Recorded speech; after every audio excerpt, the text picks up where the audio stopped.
அனைத்து தமிழ் மக்களுக்கும் கணேஷின் பணிவான வணக்கம். இந்த வீடியோவில் நம்ம எதை பற்றி டிஸ்கஸ் பண்ண போகிறோம் அப்படின்னா, கம்மிங் வீக் எந்த மாதிரி மார்க்கெட்டோட பெர்ஃபார்மன்ஸ் இருக்கும். ஸோ அது மட்டும் இல்லாமல் இந்த வீக் எப்படி இருந்தது அப்படிங்கிற ரெண்டு விஷயத்தை பார்க்க போகிறோம். அது மட்டும் இல்லாமல் பேங்க் நிஃப்டி, சென்செக்ஸ், எம்சிஎக்ஸோட வீக்லி சப்போர்ட் அண்ட் ரெசிஸ்டன்ஸ், அதாவது இன்ட்ராடே சப்போர்ட் அண்ட் ரெசிஸ்டன்ஸ் கிடையாது, வீக்லி சப்போர்ட் அண்ட் ரெசிஸ்டன்ஸ் மட்டும். அப்புறம் பார்த்தீங்க அப்படின்னா பிரேக் அவுட்டை பற்றி நாம் டிஸ்கஸ் பண்ண போகிறோம். ஓகேங்களா?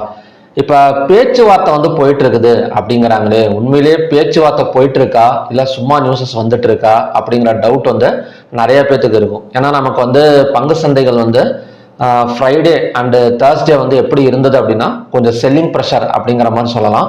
ஃப்ரைடே எல்லாம் பார்த்தீங்க அப்படின்னா நல்லாவே ஒரு செல்லிங் ப்ரெஷர். கிட்டத்தட்ட நமக்கு ஃப்ரைடே மட்டுமே நிஃப்டி ஒரு 1.14% பக்கம் டவுன் ஆயிருக்கு. சென்செக்ஸ் எல்லாம் பார்த்தீங்க அப்படின்னா ஒரு 1000 பாயிண்ட்ஸ் பக்கம் டவுன் ஆயிருக்கு அப்படிங்கிற மாதிரி சொல்லலாம். ஸோ இதுக்கு என்ன ரீசனுங்கிறது தெரியும். எஃப்ஐஎஸ் பெரிய அளவில் பணத்தை வெளியே எடுத்துட்டு இருக்காங்க. அதாவது கொஞ்சம் பை பண்ணுறதெல்லாம் கொஞ்சம் கம்மியாக பண்ணாலும் செல்லிங் பண்ணுறப்ப எஃப்ஐஎஸ் எல்லாம் அடிச்சுக்க முடியாது. எவ்வளோ பை பண்ணுறாங்களோ அதை விட 10 மடங்கு 20 மடங்கு அதிகமாக தான் செல்லிங் பண்ணுவாங்க. ஓகேங்களா? ஸோ குவார்டர்லி ரிசல்ட்ஸ் எல்லாம் நமக்கு கொஞ்சம் எதிர்பார்த்த மாதிரி இல்லை. ஸோ ஃபர்ஸ்ட் எல்லாம் கொஞ்சம் நல்லா வந்துட்டு இருந்தது. அதுக்கப்புறம் பார்த்தீங்க அப்படின்னா ஐடி செக்டார் கொஞ்சம் சொதப்பிடுச்சு அப்படிங்கிற மாதிரி சொல்லலாம் இந்த வீக். ஓகேங்களா? ஸோ மற்ற செக்டார்லாம் கொஞ்சம் பரவாயில்ல. இப்போ பேங்க் நிஃப்டி, ஃபின் நிஃப்டி எல்லாம் கூட கொஞ்சம் தாக்கு பிடிச்சிருக்கு. ஒரு சில இடத்துலலாம் பார்த்தீங்க அப்படின்னா ரெக்கவரி எடுத்திருக்கு. பட் ஐடி செக்டார் ரொம்ப மோசமாக தான் பெர்ஃபார்மன்ஸ் பண்ணியிருக்கு. ஆட்டோமொபைல் செக்டாராக இருக்கட்டும் எல்லாமே ஃப்ரைடே ஒரு ஹெவி ஃபால் அப்படிங்கிற மாதிரி சொல்லலாம். சரி, இப்போ பேச்சுவார்த்தைக்கு வரலாம். இப்போ பேச்சுவார்த்தைக்கு ஈரான் நாங்கள் வரவே மாட்டோம் அப்படின்னு சொல்லிட்டு இருந்தாங்க. ஸோ அவங்க என்ன பண்ணியிருக்காங்க அப்படின்னா இந்த வீக் சரிதான், ஒரு தடவையாச்சும் பேசிட்டு போங்க அப்படிங்கிற மாதிரி. ஏன்னா இதுக்கு பஞ்சாயத்து பண்றது யாரு அப்படின்னா பாகிஸ்தான். ஓகேங்களா? சரி, ஒரு தடவையாச்சும் பேசிட்டு போங்க அப்படின்னு சொன்னனால ஈரானோட ஃபாரின் மினிஸ்டர் அப்பாஸ் அரக்சி அவர் போயிருக்கிறாரு. அவர் போனவுடனே உட்காந்துட்டு நிறைய டிமாண்ட் எல்லாம் சொல்லியிருக்கிறாரு. ஸோ இந்த மாதிரி எல்லாம் பண்ணி கொடுக்கணும், இதெல்லாம் பண்ணணும். ஸோ இந்த மாதிரி எல்லாம் ட்ரம்ப் ராவடி பண்றாரு அப்படி இப்படின்னு சொல்லிட்டு ஒரு லிஸ்ட் எடுத்து கொடுத்துருக்குறாங்க. சரி, ஓகேங்க பார்க்கலாம் அப்படின்னு சொல்லிட்டு இவர் போயிட்டாரு. ஓகேங்களா? அதாவது வாஷிங்டன்ல இருந்து அவங்க ட்ரம்ப் கீழே ஒரு 2 பேர் வர மாதிரி இருந்தது. நேற்று வர மாதிரி இருந்தது. ட்ரம்ப் என்ன சொல்லிட்டாரு அப்படின்னா, நீங்க ஒன்றும் போய் அணிய பிடுங்க வேணாம், அங்க போறது வேஸ்ட்டு, 18 மணி நேரம் டிராவல் பண்ணி நீங்க பாகிஸ்தானுக்கு போக வேணாம், நீங்க பேசாம இருங்கன்னு சொல்லிட்டு டிக்கெட்டை கேன்சல் பண்ணிட்டாருங்க. அதாவது இவங்களை அனுப்பிச்சிருந்தா கூட ஏதாவது கொஞ்சமாச்சும் ஏதாவது பேசிட்டு வந்திருக்கலாம். பட் இவர் என்ன அப்படியே பிளேட்டை திருப்பி போட்ட மாதிரி, நீங்க போய் எதுவுமே பண்ண வேணாங்க, அப்படியே விட்டுருங்க. ஸோ ஈரான் கொடுக்குற டிமாண்டுக்கெல்லாம் நாம எக்காரணத்து கொண்டும் கீழே போகக்கூடாது அப்படிங்கிற மாதிரி இவர் சொல்லிட்டாரு. ஓகேங்களா? ஸோ இப்போ இதுல என்ன தெரியுது அப்படின்னா மறுபடியும் பேச்சுவார்த்தை ஃபெயிலூர் அப்படிங்கிற மாதிரி தெரியுது. ஓகேங்களா? இப்போ ஈரானெல்லாம் என்ன சொல்லியிருக்காங்கன்னா படைகளெல்லாம், அதாவது கப்பற்படை அப்புறம் மிலிட்ரி இதெல்லாம் பார்த்தீங்கன்னா ரிட்டர்ன் எடுக்கணும் அப்படிங்கிற மாதிரி சொல்லியிருக்காரு. ட்ரம்ப் ரிட்டர்ன் எடுக்கிற மாதிரி தெரியல. ஸோ இந்த பேச்சுவார்த்தைங்கிறது ஃபெயிலூர் அப்படிங்கிற மாதிரி சொல்லலாம். பேச்சுவார்த்தை ஃபெயிலூர் ஆனால் என்ன நடக்குங்கிறது நமக்கு தெரியும். கொஞ்சம் மறுபடியும் செல்லிங் ப்ரெஷர் எடுக்கிறதுக்கு சான்சஸ் இருக்கு. எஃப்ஐஎஸ் பணத்தை வெளியே எடுக்கிறதுக்கு சான்சஸ் இருக்கு. ஸோ இந்த ஆக்டிவிட்டிஸ் எல்லாம் நம்ம எதிர்பார்க்கலாம். ஸோ நம்ம சப்போர்ட் அண்ட் ரெசிஸ்டன்ஸ் பார்த்துட்டு அதுக்கு தகுந்த மாதிரி நான் சொல்றேன், டெக்னிக்கல்ஸ் பார்த்துட்டு. ஓகேங்களா? இதுக்கப்புறம் ஒரு சம்பவம் நடந்திருக்கு. என்ன அப்படின்னா, இன்னைக்கு காலையில், அதாவது அமெரிக்காவிலேருந்து நைட் அப்படின்னு சொல்லுவாங்க, ட்ரம்ப் டின்னர் சாப்பிட்றப்போ கரெக்டாக உட்காந்துருக்கிறாரு. வெளியில் பார்த்தீங்க அப்படின்னா ஒரு துப்பாக்கி சூடு மாதிரி நடந்திருக்கு. துப்பாக்கி சூடு நடந்தோடனே தலைவர் அவசர அவசரமாக சாப்பிட்றதை விட்டுட்டு வெளியே பார்த்தா பெரிய ஃபைட்டிங் நடந்திருக்கு. இந்த மாதிரி ஒரு சுச்சுவேஷன் போயிட்டு இருக்கு. எந்த இடத்துல அப்படின்னா ஒயிட் ஹவுஸுக்கு வெளியே, அதாவது வெள்ளை மாளிகைக்கு வெளியவே பார்த்தீங்க அப்படின்னா இப்போ துப்பாக்கி சூடு நடக்க ஆரம்பிச்சிட்டாங்க. அதில் மட்டும் இல்லாமல் ஒரு அதிகாரியை வேற சுட்டிருக்கிறாங்க. அதெல்லாம் அந்த அதிகாரிக்கு எந்த ஒரு பிரச்சனை இல்லை அப்படின்னு சொல்லிட்டு ட்ரம்ப் அனௌன்ஸ் பண்ணியிருக்கிறாரு. ஓகேங்களா? இவர் ஆரம்பிச்சு விட்டாரு போற, இப்போ நிம்மதியாக உட்காந்து திங்க கூட முடியல அப்படிங்கிற மாதிரி தான் ஒரு சுச்சுவேஷன் ட்ரம்ப்புக்கு போயிட்டு இருக்கு. ஓகே, நெக்ஸ்ட் பார்த்தீங்க அப்படின்னா இப்போ சப்போர்ட் அண்ட் ரெசிஸ்டன்ஸ் பார்க்கலாம். இப்போதைக்கு பேச்சுவார்த்தை கிடையாது. ஈரான் சைடில் கூட இறங்கி வந்துட்டாங்க. இவர் ஆல்ரெடி ட்ரம்ப் அதான் சொல்லிட்டு இருந்தாரு, ஈரான் இறங்கி வந்தாலும் நாங்கள் இறங்கி வர மாதிரி இல்லை அப்படின்னு சொல்லி தான் நியூஸஸ் கொடுத்துருந்தாரு. அவர் பேச்சுவார்த்தைக்கு வந்திருக்காங்க. இவரும் பேசாமல் 2 பேர்த்த அனுப்பிச்சிருக்கலாம்ல. தேவையில்லாத வேலைலாம் ஒரு 2 பேர் அனுப்பிச்சிட்டு என்னதான் பேசுறாங்கன்னு சொல்லிட்டு அப்பப்போ போயிட்டு ஒரு மீட்டிங் மாதிரி போட்டுட்டே வந்துட்டே இருந்தாங்க அப்படின்னா ஸோ நமக்கு ஸ்டாக் எக்ஸ்சேஞ்சு கொஞ்சம் வந்து அகைன் வந்து பாசிட்டிவ் திரும்பறதுக்கு சான்சஸ் இருக்கு. ஓகேங்களா, அதாவது பேச்சுவார்த்தைகள் உடனே பேச முடியாது. ஆனால் போரெல்லாம் நடக்கிறப்ப பார்த்தீங்க அப்படின்னா வருஷ கணக்கிலலாம் பேச்சுவார்த்தைலாம் நடக்குது. இது அப்படிதான் போகும், உடனே எல்லாம் ஆகாது, வருஷ கணக்கில் நடக்கும். அட்லீஸ்ட் பேச்சுவார்த்தைக்கு போயிட்டு வந்தாங்க, நாங்கள் பேசிக்கலாம் அப்படின்னு சொன்னாலாச்சு வேர்ல்டு ஸ்டாக் எக்ஸ்சேஞ்ச் எல்லாம் கொஞ்சம் மேலே வரதுக்கு சான்சஸ் இருக்கு. அதையும் இந்த ஆள் வந்து கெடுத்து விட்டா அப்படி எங்கேயும் போகாதீங்க உட்காருங்கிற மாதிரி சொல்லிட்டாரு. ஓகேங்களா, ஸோ பார்க்கலாம் எந்த மாதிரி வந்து நடக்குது அப்படின்னு. நெக்ஸ்ட் வந்து நம்ம டெக்னிக்கல் வைஸாக பார்க்கலாம். இப்போ டெக்னிக்கல் வைஸாக பார்த்தோம் அப்படின்னா ஃபர்ஸ்ட் வந்து பேங்க் நிஃப்டி பார்க்கலாம். ஸோ பேங்க் நிஃப்டியோட சப்போர்ட் அண்ட் ரெசிஸ்டன்ஸ் கம்மிங் வீக்கோட சப்போர்ட் அண்ட் ரெசிஸ்டன்ஸ் பார்த்தீங்க அப்படின்னா சப்போர்ட் அண்ட் ரெசிஸ்டன்ஸும் அதே சமயம் பார்த்தீங்க அப்படின்னா பிரேக் அவுட்டும் ரெண்டுமே பார்த்தீங்கன்னா ட்ரா பண்ணியிருக்கேன். ஓகேங்களா, இப்போ 56,558ங்கிறது ரெசிஸ்டன்ஸ், 55,620 சப்போர்ட் ஜோன். ஓகேங்களா, இதையும் பிரேக் அவுட் பண்ணிட்டு ஒரு 30 மினிட்ஸ் கேண்டலோ இல்லை 1 hour கேண்டலோ க்ளோசிங் கீழே வச்சது அப்படின்னா கண்டினியூஸா பை அண்ட் செல் வந்து போகிறதுக்கு சான்சஸ் இருக்கு. ஸோ கம்மிங் வீக்கோட பேங்க் நிஃப்டியோட சப்போர்ட் வந்து 55,620, ரெசிஸ்டன்ஸ் வந்து 56,558. ஏதாவது ஒரு பேட்டர்ன் இல்லை ட்ரெண்ட் லைன் பிரேக் அவுட் அந்த மாதிரி நடந்திருக்கா பேங்க் நிஃப்டி, நிஃப்டி, சென்செக்ஸ்ல அப்படின்னு பார்த்தீங்க அப்படின்னா அந்த மாதிரி எதுவுமே நடக்கல. இப்போதைக்கு வந்து ஒரு 3 ரெட் கலர் கேண்டில் வந்து ஃபார்ம் ஆயிருக்கு அப்படிங்கிற மாதிரி சொல்லலாம். புதன்கிழமை, வியாழக்கிழமை, அப்புறம் பார்த்தீங்க அப்படின்னா வெள்ளிக்கிழமை. நெக்ஸ்ட் நிஃப்டி பார்த்தோம் அப்படின்னா ஸோ நிஃப்டி நமக்கு இந்த இடத்துல ஒரு பேரலல் சேனல் வந்து பிரேக் அவுட் நடந்தது செல் சைடு. ஸோ அதை பேஸ் பண்ணி தான் ஒரு இன்வெர்டட் ஹேமர் கேண்டில் ஃபாலோ பண்ணி ஒரு ரெட் கலர் கேண்டில் வந்து ஃபார்ம் ஆயிருக்கு. ஸோ கம்மிங் வீக்கோட ரெசிஸ்டன்ஸ் ஜோன் அப்படின்னு எடுத்துக்கிட்டோம் அப்படின்னா 24,135. ஸோ மேக்ஸிமமாக ரெசிஸ்டன்ஸ் ஒர்க் அவுட் ஆகக்கூடிய சான்சஸ் இருக்கு. ஏன்னா பேச்சுவார்த்தைங்கிறது வரமாட்டேன் அப்படின்னு சொல்லிட்டாங்கல்ல, பேச்சுவார்த்தை சரியா வந்து ஒரு ஹோப் கொடுக்கல அப்படிங்கிற மாதிரி சொல்லலாம் பங்கு சந்தையை பொறுத்த வரைக்கும். ஸோ 24,135ங்கிறது ரெசிஸ்டன்ஸ். நெக்ஸ்ட் சப்போர்ட் ஜோனுங்கிறது 23,680. ஸோ நெக்ஸ்ட் வந்து சென்செக்ஸ் பார்க்கலாம். இப்போ சென்செக்ஸ் பார்த்தீங்கன்னா கூட சேம் கண்டிஷன் தான். ஸோ 77,480ங்கிறது ரெசிஸ்டன்ஸ் ஜோன், 75,848ங்கிறது ஸோ நமக்கான சப்போர்ட் ஜோன். ஓகேங்களா, ஸோ நெக்ஸ்ட் வந்து க்ரூட் ஆயில் பார்க்கலாம். ஸோ ஓவராலாக நமக்கு பங்கு சந்தை எப்படி இருக்கும் அப்படின்னா கம்மிங் வீக்ல ஸ்டார்டிங்ல 1 or 2 days வந்து கொஞ்சம் ரெசிஸ்டன்ஸ் எடுக்கிறதுக்கு சான்சஸ் இருக்கு என்எஸ்சி அண்ட் பிஎஸ்சியை பொறுத்த வரைக்கும். ஸோ நெக்ஸ்ட் வந்து க்ரூட் ஆயில். ஸோ இந்த மாதிரி பேச்சுவார்த்தை ஃபெயில் ஆனால் என்னங்க ஆகும் அப்படின்னா க்ரூட் ஆயில் வந்து அகைன் வந்து ஒரு டிமாண்டை கொடுக்கறதுக்கு சான்சஸ் இருக்கு. ஸோ ஆல்ரெடி நமக்கு ஃப்ரைடே வந்து ட்ரம்ப் தான் ஏதாவது ஒரு நியூஸை கொடுத்து ஆயிலை வந்து இறக்கி இருக்கணும். பட் இதை வந்து ஈரான் வந்து முந்திக்கிடுச்சு. அதாவது ஈரான் வந்து கொஞ்சம் முன்னாடியே வந்து டிசைட் பண்ணிட்டாங்க அப்படிங்கிற மாதிரி சொல்லலாம். ஏன்னா ஈரானோட ஃபாரின் மினிஸ்டர் வந்து நாங்கள் பேச்சுவார்த்தைக்கு வரோம்னு சொன்னனால ஸோ க்ரூட் ஆயில் கொஞ்சம் சப்ளைல இருந்தது. இப்போ ட்ரம்ப் ஆனால் கேன்சல் பண்ணியிருக்கனால மறுபடியும் டிமாண்ட் போகுது சான்சஸ் இருக்கு. ஸோ எப்பெல்லாம் க்ரூட் ஆயில் வந்து $110 பிரெண்ட் க்ரூட் ஆயில் வருதோ அப்பெல்லாம் செல்லிங் தான். ஓகேங்களா, ஸோ அந்த மாதிரி தான் தொடர்ந்து வந்து நடந்துட்டு இருக்கு. இப்போ க்ரூட் ஆயிலோட ரெசிஸ்டன்ஸ் ஜோனுங்கிறது 9,154. லோவை பிரேக் அவுட் பண்ணா மட்டும் 8,479 வரைக்கும் வந்துட்டு மறுபடியும் சப்போர்ட் எடுக்கிறதுக்கு சான்சஸ் இருக்கு. அப்படி இல்லாம நமக்கு மண்டே ஒரு ஃபிளாட் மார்க்கெட்டிங் ஓப்பனிங்கோ இல்லை கேப் அப்போ விழுந்தது அப்படின்னா கண்டினியூஸா க்ரூட் ஆயில் வந்து 9,154 பிரேக் அவுட் பண்ணா ஸோ நமக்கு அகைன் வந்து ஒரு 500 to 600 பாயிண்ட்ஸ் போகும். கம்மிங் வீக் வந்து பை சைடு வந்து எதிர்பார்க்கலாம். நெக்ஸ்ட் வந்து natural gas. So natural gas வந்து நமக்கு already next support zone 229.3 break out and resistance வந்து பாத்தீங்க அப்படின்னா 245. ஸோ நேச்சுரல் கேஸை பொறுத்த வரைக்கும் நாமளும் ஒவ்வொரு சப்போர்ட் வந்து டிரா பண்றோம். அந்த இடத்துல சப்போர்ட் எடுக்காமலாம் கிடையாது. பட் பெரிய அளவுல மேல வருதா அப்படின்னு கேட்டீங்கன்னா சுத்தமா வந்து கிடையாது. ஏன்னா வீக்லி சப்போர்ட் வந்து எடுக்குது. இப்போ லாஸ்ட் டைம் சொன்ன வீக்லி சப்போர்ட் கூட நமக்கு வந்து கொஞ்சம் பாயிண்ட்ஸ் வந்து பை சைட் கொடுத்துருந்தது. பட் அந்த பெரிய அளவுல இப்போ வெதர் ரீசனா பாத்தீங்க அப்படின்னா ஒரு 290 இருந்து 620 வரைக்கும் போனது பாத்தீங்களா. ஸோ அந்த அளவுக்கெல்லாம் பாத்தீங்க அப்படின்னா பையிங் வந்து எடுக்கிறது இல்லை. ஓரளவு கொஞ்சம் பையிங் எடுத்துட்டு மறுபடியும் ப்ராஃபிட் புக்கிங் பண்ணிட்டு செல்லிங் பண்ணிடுறாங்க. ஸோ இப்போதைக்கு 229.3 தான் நெக்ஸ்ட் டபுள் பாட்டம் சப்போர்ட் அப்படிங்கிற சொல்லலாம். ஸோ இதுக்கு முன்னாடி இந்த சப்போர்ட் வந்து பாத்தீங்க அப்படின்னா 229 இருந்து 480 வரைக்கும் போயிருக்கு. பட் கம்மியா வந்து நமக்கு பர்ஃபார்மன்ஸ் பண்ணா கூட ஒரு 20 பாயிண்ட்ஸ் வந்து ரீச் ஆகக்கூடிய சான்சஸ் வந்து நமக்கு நேச்சுரல் கேஸ்ல வந்து இருக்கு. நெக்ஸ்ட் வந்து கோல்டு மட்டும் பை சைடு பிரேக் அவுட் அப்படிங்கிற மாதிரி சொல்லிடலாங்க. இப்போ இந்த ட்ரெண்ட் லைன் பார்த்தீங்கன்னா தெரியும். ஸோ ட்ரெண்ட் லைன் அட்டகாசமாக நமக்கு வந்து பிரேக் அவுட் கொடுத்துருக்கு பை சைடு இந்த இடத்துல. ஓகேங்களா, இதோட பை சைடு பிரேக் அவுட் பாயிண்ட்ங்கிறது 1,54,319. இதையும் பிரேக் அவுட் பண்ணால் 1,69,924 வரைக்கும் வரதுக்கான சான்சஸ் வந்து கோல்டில் இருக்கு. கோல்டு ஆல்ரெடி நமக்கு வந்து பை தான்.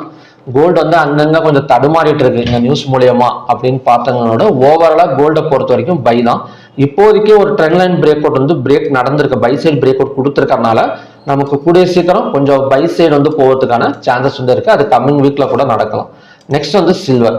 இப்போ சில்வர் எல்லாம் பார்த்தீங்கன்னா ஒரு பேரலல் சேனல் தான். ஸோ நமக்கான நெக்ஸ்ட் ஹையாக பிரேக் அவுட் பண்ணால் சில்வரோட பை சைடு பிரேக் அவுட் பாயிண்ட்டுங்கிறது இந்த ஜோன் தான். 2,61,152. சப்போர்ட்டுங்கிறது 2,14,592. ரெசிஸ்டன்ஸ்ங்கிறது 2,96,970. ஓகேங்களா? ஸோ சில்வர் அண்ட் கோல்டெல்லாம் நமக்கு வந்து பை போனால் நமக்கு வந்து பார்த்தீங்க அப்படின்னா என்எஸ்சி அண்ட் பிஎஸ்சியில் ஸோ ஜுவல்லரி சம்மந்தப்பட்டமான ஒரு ஸ்டாக்ஸ் எல்லாம் பார்த்தீங்க அப்படின்னா கொஞ்சம் மேலே வரதுக்கு சான்சஸ் இருக்குது. கல்யாண் ஜுவல்லர்ஸ், இப்போ சில்வர்லாம் பை போகிறப்ப ஹிந்துஸ்தான் ஜிங்க், ஸோ இதெல்லாம் பார்த்தீங்க அப்படின்னா கம்மிங் வீக்கில் ஒரு பர்ஃபார்மன்ஸ் கொடுக்கறதுக்கான சான்சஸ் இருக்குது. ஸோ நீங்கள் கூகுளில் போய் போட்டு பார்த்தீங்கன்னாலே தெரியும். ஸோ நான் உங்களுக்கு அதாவது நமக்கு எந்த மெட்டலை பேஸ் பண்ணி ஒரு சில ஸ்டாக்ஸோட ரிசல்ட்டை வந்து நம்ம வந்து அனலைஸ் பண்ணலாங்க. அது கொஞ்சம் கரெக்டாக நம்ம பார்க்க தெரிஞ்சா போதும். இப்போ ஃபார் எக்ஸாம்பிள் இப்போ கோல்டு பேஸ்டு ஸ்டாக்ஸ்னு போடுங்களேன். கோல்டு பேஸ்டு ஸ்டாக்ஸ் அப்படின்னு நீங்கள் கொடுத்தீங்க அப்படின்னா எங்கேயும் போகணும், தான் ஆப்லேயே இருக்கும். தான் ஆப், ஸ்க்ரீனர் எல்லாத்துலேயுமே இருக்கும். நான் தான் ஆப்புக்குள்ளார போகிறேன். ஸோ இதில் பார்த்தீங்கன்னா தெரியும், Titan, Muthoot finance, Kalyan jewellers, Thangamayil jewellery, sky gold and diamonds, Goldiam, Rajesh, அபுஷன். ஸோ இந்த மாதிரி ஸ்டாக்ஸ் எல்லாம் பார்த்தீங்கன்னா கொஞ்சம் மேலே வரதுக்கு சான்சஸ் இருக்குது. ஏன்னா பிரேக் அவுட் நடந்திருக்கு கோல்டில். இப்போ கோல்டில் பிரேக் அவுட் நடந்து மேலே வரப்ப அதை சம்மந்தப்பட்ட ஸ்டாக்ஸ் எல்லாம் ஒரு 1 or 2% கொடுக்கறதுக்கு சான்சஸ் இருக்குது. ஸோ இது வந்து பார்த்தீங்க அப்படின்னா எஜுகேஷன் பர்பஸ் வீடியோ தான். ஸோ உங்களோட இன்வெஸ்ட்மெண்ட் பண்ணுறதுக்கோ ட்ரேடிங் பண்ணுறதுக்கு முன்னாடி உங்களோட ஃபினான்ஷியல் அட்வைசரை கன்சல்ட் பண்ணிட்டு நீங்கள் வந்து ட்ரேடோ இன்வெஸ்ட்மெண்ட்டை வந்து ட்ரை பண்ணலாம். நான் சொல்கிறது வந்து மெயினாக வந்து ஸோ இதை நீங்கள் தெரிஞ்சுக்கணுங்கிறதுக்காக தான். இப்போ நிறைய பேர் கேட்பாங்க, சில்வர் வந்து எடுக்கிறப்ப நம்ம எம்சிஎக்ஸ்ல தான் போயிட்டு பண்ணணுமா அப்படின்னு கிடையாது. இன்வெஸ்ட்மெண்ட் பேசிக்ஸ்ல நீங்க பண்றப்ப ஸ்ட்ரைட்டா ஹிந்துஸ்தான் ஜிங்குக்கு வந்துடலாம். இப்போ கோல்டு பேஸ்டு ஸ்டாக்ஸ்ன்னு பார்த்தோம். இதே வந்து சில்வர் பேஸ்டு ஸ்டாக்ஸ்ன்னு பார்த்தீங்கன்னு வச்சுக்கோங்களேன். இப்போ சில்வர் ஸ்டாக்ஸ் எல்லாம் பார்த்தீங்கன்னா மொத்தமே 5 தான் இருக்கு. வெடண்டா, ஹிந்துஸ்தான் ஜிங்க், என்எம்டிசி, தங்கமயில் ஜுவல்லரி, கோல்ட் ஐஎம் இன்டர்நேஷனல். ஓகேங்களா? ஸோ இதில் மேக்ஸிமம் பார்த்தீங்க அப்படின்னா வெடண்டா அண்ட் ஹிந்துஸ்தான் ஜிங்க் நல்லா பெர்ஃபார்மன்ஸ் பண்ணும், சில்வர் வந்து மேலே வரப்ப. ஓகே, ஸோ அதுக்கு சம்மந்தப்படுத்தி பார்த்தீங்க அப்படின்னா உங்களுக்கு ரிசல்ட் வந்து நல்லாவே தெரியும். பட் ஃபோக்கஸ் பண்ணணும். ஏதாவது ஒரு ஸ்கிரிப்ட் எடுத்து நீங்கள் ஃபோக்கஸ் பண்ணுறப்ப ரெண்டையும் மிங்கல் பண்ணி பண்ணுறப்ப ஒரு நல்ல ஐடியாவும் கிடைக்கும். அதே சமயம் பார்த்தீங்க அப்படின்னா இன்வெஸ்ட்மெண்ட் பண்ணுறது, ட்ரேடிங் பண்ணுறதுக்கு ஒரு கான்ஃபிடன்ஸ் உங்களுக்கு வந்து கிடைக்கும். ஓகேங்களா? நெக்ஸ்ட் வந்து இந்தியா விக்ஸ் பார்த்தலாம். இப்போ ஓவராலாக எம்சிஎக்ஸை பொறுத்த வரைக்கும் நமக்கு கோல்டன் சில்வர் வந்து buy zone. Crude oil break out நடக்கணும். அதாவது 9154 பிரேக் அவுட் பண்ணால் நமக்கு கண்டினியூஸாக மேலே வரதுக்கு சான்சஸ் இருக்கு. நேச்சுரல் கேஸோட நெக்ஸ்ட் சப்போர்ட் ஜோனுங்கிறது 229.3. ஸோ அந்த இடம் ஆல்ரெடி நமக்கு வந்து ஒரு 200 பாயிண்ட்டுக்கு மேலே கொடுத்துருக்கு நேச்சுரல் கேஸோட சப்போர்ட்டு. அந்த இடத்துல கண்டிப்பாக ஒரு 20 to 30 பாயிண்ட்ஸ் பக்கம் பை சைடு வந்து கொடுக்கறதுக்கு சான்சஸ் இருக்கு. நெக்ஸ்ட் வந்து இந்தியா விக்ஸ். இந்தியா விக்ஸ் இப்போதைக்கு எப்படிங்க இருக்கு? லாஸ்ட் வீக் எப்படி இருந்தது இந்தியா விக்ஸ் அப்படின்னா செல்லர்ஸுக்கு சப்போர்ட் பண்ற மாதிரி தான் இருந்தது. அதாவது ஒரு ஃபியர் மார்க்கெட் அப்படிங்கிற மாதிரி சொல்லலாம். கிரீடி மார்க்கெட் கிடையாது. ஃபியர் மார்க்கெட்னா என்னன்னா பீப்புள்ஸ் வந்து விற்கிறதுக்கு தயாராக இருக்கிறாங்க ஸ்டாக்ஸை அப்படின்னு சொல்லுவாங்க. ஸோ ஃபியர் மார்க்கெட் தான். ஸோ இந்த ஃபியர் மார்க்கெட் கண்டினியூ ஆகக்கூடாது. கண்டினியூ ஆனது அப்படின்னா மறுபடியும் வந்து நமக்கு வந்து பணத்தை வந்து வெளியே எடுப்பாங்க. கிட்டத்தட்ட 19.71 போயிட்டு இருக்கு. இது ஒரு 22, 23 எல்லாம் கம்மிங் வீக் வந்ததுன்னு வச்சுக்கோங்களேன். ஸோ எஃப்ஐஎஸ் வந்து மறுபடியும் பணத்தை எடுத்துக்க ஆரம்பிச்சிருவாங்க. அதோட சேர்ந்து ஹெச்என்ஐஸ் அண்ட் ரீட்டைல் ட்ரேடர்ஸும் பார்ட்டிசிபேட் வந்து பண்ணாங்க அப்படின்னா மறுபடியும் ஒரு செல்லிங் ப்ரெஷர் தான் நடக்கும். நெக்ஸ்ட் வந்து யூஎஸ்டிஐஎன்ஆர் தாங்க லாஸ்ட் வீக் மறுபடியும் வந்து ஒரு 1.78% பக்கம் ரீச் ஆயிருக்கு. கஷ்டப்பட்ட ஆர்பிஐ வந்து அந்த கண்டிஷன் இந்த கண்டிஷன் எல்லாம் போட்டு இதுக்கு முன்னாடி வாரம், அதாவது போன வாரம்லாம் ஒரு 0.51% வந்து தடுமாறி கீழே கொண்டு வந்தாங்க. இப்போ மறுபடியும் பார்த்தீங்க அப்படின்னா லாஸ்ட் வீக் கிட்டத்தட்ட 1.78% பக்கம் மேலே வந்துருச்சு. இதுக்கு மெயின் ரீசன் வந்து எஃப்ஐயோட மிகப்பெரிய செல்லிங் அப்படிங்கிற மாதிரி சொல்லலாம். ஓகேங்களா? ஓவராலாக நமக்கு இந்தியா விக்ஸ் அண்ட் யூஎஸ்டிஐஎன்ஆர் வந்து எப்படி வந்து சப்போர்ட் பண்ணுது அப்படின்னா செல்லிங் சைடு வந்து சப்போர்ட் பண்ணிட்டு இருக்கு அப்படிங்கிற மாதிரி சொல்லலாம். எஃப்ஐடிஏஎஸ் டேட்டா பார்க்கலாம். ஸோ எஃப்ஐடிஏ எல்லாம் பார்த்தீங்க அப்படின்னா 10ஆம் தேதி ஏப்ரல், 15 ஏப்ரல், அதுக்கப்புறம் பார்த்தீங்க அப்படின்னா 16 ஏப்ரல், 17 ஏப்ரல் இதெல்லாம் பார்த்தீங்கன்னா கொஞ்சம் பைல இருந்தது. அடேங்கப்பா கொஞ்சம் பைல இருக்கிறாங்க அப்படின்னு சொல்லி சந்தோஷப்பட்டோம் அப்படின்னா இதெல்லாம் ஆட் பண்ணணும்னு வச்சுக்கோங்களேன், வெறும் 2400 கோடி ரூபா தான் கேஷ் மார்க்கெட்ல அவங்க வந்து பையிங்ல இருந்திருக்கிறாங்க. சரி, அதுக்கு அடுத்த வாரம் பார்த்தீங்க, அதாவது இந்த வாரம் பார்த்தீங்க அப்படின்னா கிட்டத்தட்ட 5 நாளுமே செல்லிங் தான். ஒரு 2400 கோடி ரூபா பையிங் போட்டு கொஞ்சம் நமக்கு வந்து ஹோப் கொடுத்துட்டு இந்த வாரம் பார்த்தீங்க அப்படின்னா கிட்டத்தட்ட 17,000 கோடி ரூபா கேஷ் மார்க்கெட்டில் வந்து செல்லிங் அடித்து நவுத்தி இருக்கிறாங்க எஃப்ஐஎஸ் பொறுத்த வரைக்கும். ஸோ நிறைய பேர் கேட்குறாங்க, இந்த ஒரு கொஸ்டின் வந்து நான் ஒரு வீடியோவே எக்ஸ்பிளைன் பண்ணுறேன், இருந்தாலும் லைட்டாக வந்து இப்போதைக்கு வந்து எக்ஸ்பிளைன் பண்ணிடுறேன். இப்போ டிஐ வந்து இதான் இந்த இடம் பார்த்தீங்கன்னா தெரியும், இந்த ஜோன் எல்லாம் பார்த்தீங்கன்னா 17ஆம் தேதி ஏப்ரல் வெறும் 683 கோடி ரூபா தான் இவங்க வந்து பையிங் பண்ணியிருக்கிறாங்க. டிஐஸ் வந்து 4700 கோடி ரூபா செல்லிங் பண்ணியிருக்கிறாங்க. அப்போ வந்து மார்க்கெட் இறங்கணும் தானே, ஏன் எஃப்ஐ பண்ணுறது? எஃப்ஐயோட பாயிண்ட்ஸை மட்டும் வச்சு மார்க்கெட் வந்து பையிங்ல இருக்கு. இப்போ 600 கோடி ரூபா பெருசா 4700 கோடி ரூபா பெருசா அப்படின்னு கேட்டிங்க அப்படின்னா 4700 கோடி ரூபா தான் பெருசு. ஓகேங்களா? அதை விட 4 மடங்கு 5 மடங்கு, சாரி 4 மடங்கு கிடையாது, கிட்டத்தட்ட 7 மடங்கு அதிகம். அப்படி இருக்கிறப்ப மார்க்கெட் கிராஷ் தானே ஆகணும். ஏன் வந்து நமக்கு வந்து பை ஆகலை அப்படின்னா, ஸோ எஃப்ஐடிஎஸோட பார்ட்டிசிபேஷன் ஒரு பர்சன்டேஜ்னா ஒரு குறிப்பிட்ட பர்சன்டேஜ் தான். ஓகேங்களா? ஸோ அவங்களோட இன்னும் இருக்கிறாங்கல்ல ரீட்டைல் ட்ரேடர்ஸ், அதுக்கப்புறம் பார்த்தீங்கன்னா ஹெச்என்ஐ ஹை நெட்வொர்த் இண்டிவிஜுவல்ஸ் அப்படிங்கிற 2 பேர் இருக்காங்க. ஸோ இவங்களோட பார்ட்டிசிபென்ட்ஸ் எல்லாம் இருக்கு. ஓகேங்களா? ஸோ இந்த 2 பேர் வந்து யார் கூட வந்து சேர்றாங்களோ அதுக்கு தகுந்த மாதிரி தான் மார்க்கெட் வந்து மூவ்மெண்ட் வந்து கொடுக்கும். ஓகேங்களா? இப்போ எஃப்ஐயோட தான் இந்த 2 பேருமே வந்து சேருவாங்க. ஹெச்என்ஐயா இருக்கட்டும், ரீட்டைல் ட்ரேடர்ஸா இருக்கட்டும். டிஏஎஸ் கூட சேர மாட்டாங்க. ஸோ டிஏஎஸ் வந்து எப்படி பார்ப்பாங்க அப்படின்னு ஒரு இன்வெஸ்ட்மெண்ட் பேசிக்ஸ்ல பார்ப்பாங்க. அது மட்டும் இல்லாம அவங்க வந்து ஒரு 20% மேல வந்து செல்லிங் வந்து பண்ண மாட்டாங்க எப்பவுமே. ஆனா இவங்க எஃப்ஐ அப்படி கிடையாது. எடுக்கணும்னு முடிவு பண்ணிட்டாங்கன்னா அடிச்சு ஃபுல்லா காலி பண்ணி வெளியே கொண்டு வந்துருவாங்க பணத்தை. ஓகேங்களா? ஸோ அதனால எப்பவுமே ரீட்டைல் ட்ரேடர்ஸ் அண்ட் ஹெச்என்ஐஸ் வந்து எஃப்ஐக்கு சப்போர்ட் பண்றதுனால தான் ஸோ நமக்கு வந்து அவங்க கம்மியா பையிங்ல இருந்தா கூட நாம கொஞ்சம் புஷ் பண்ணி அவங்கள வந்து மார்க்கெட் வந்து கொஞ்சம் ஹோல்டிங்ல வந்து வச்சிருக்கிறேன். ஓகேங்களா? ஸோ இதுதான் ரீசன். இதை நான் இன்னொரு வீடியோ கூட நான் செப்பரேட்டா வந்து போடுறேன், பார்க்கலாம். ஓகே, நெக்ஸ்ட் வந்து ஏடிஆர் வேல்யூஸ் எப்படிங்க இருந்தது அப்படின்னா ரொம்ப மோசமா இருந்தது. அதாவது Infosys, ICICI bank, Wipro, HDFC, அதுக்கப்புறம் பார்த்தீங்க அப்படின்னா ரிலையன்ஸ் மட்டும் கொஞ்சம் வந்து 1.44% வந்து பாசிட்டிவ்ல இருந்தது. அந்த ஸ்டேட் ஆஃப் ஃபார்மர்ஸ் வந்து ஓப்பன் பண்றாங்க அப்படின்னு சொன்னனால அதுவுமே வந்து பெரிய அளவில் அதுக்கப்புறம் மேலே வரல. நெக்ஸ்ட் வந்து இன்ஃபோசிஸோட குவார்டர்லி ரிசல்ட்ஸ் வந்து கொடுத்துருந்தாங்க. இப்போ வந்து பார்த்தீங்க அப்படின்னா கிட்டத்தட்ட ஏடிஆர் வேல்யூஸ் வீக்லி வைஸ் பார்த்தீங்க அப்படின்னா Infosys, ICICI bank, Wipro 3 IT செக்டாருமே வந்து பார்த்தீங்க அப்படின்னா பெரிய அளவில், sorry Infosys and Wipro IT செக்டாரெல்லாம் பார்த்தீங்க அப்படின்னா ஒரு 6-7% மேலே டவுனாக இருக்கு. ஐசிஐசி பேங்க், ஹெச்டிஎஃப்சி பேங்க்கும் நெகட்டிவ்ல தான் இருக்கு. ஓகேங்களா? இப்போதைக்கு ஒரு குளோபல் நியூஸ் வந்து பாசிட்டிவ்ல இருக்கா அப்படின்னு கேட்டிங்க அப்படின்னா கிடையாது. தொடர்ந்து வந்து கொஞ்சம் நெகட்டிவ்ல தான் போயிட்டு இருக்கு.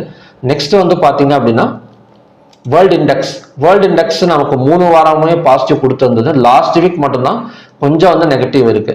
ஸோ இருந்தாலுமே ஹேமர் கேண்டில் தான். ஸோ ஹையா பிரேக் அவுட் பண்ணால் ஒரு பாசிட்டிவ் போகணும். இப்போ ஃப்ரைடே வந்து பார்த்தீங்க அப்படின்னா ஸோ நமக்கு வந்து ஒரு 19 பாயிண்ட்ஸ் வந்து ப்ளஸ்ல இருக்கு. ஸோ இப்போ இந்த பேச்சுவார்த்தைக்கு அவர் வந்து வேணான்னு சொல்லியிருக்கனால மேபி ஒரு நெகட்டிவ்ல ஓப்பன் ஆகக்கூடிய சான்சஸ் வந்து மண்டே வந்து இருக்கு. ஓகேங்களா? பார்க்கலாம் என்ன மாதிரி வந்து நடக்குது அப்படின்னு. ஸோ ஓகே ஃப்ரெண்ட்ஸ், இதுதான் பார்த்தீங்கன்னா நம்ம கம்மிங் வீக்ஸுக்கான ப்ரீ மார்க்கெட் ரிப்போர்ட்.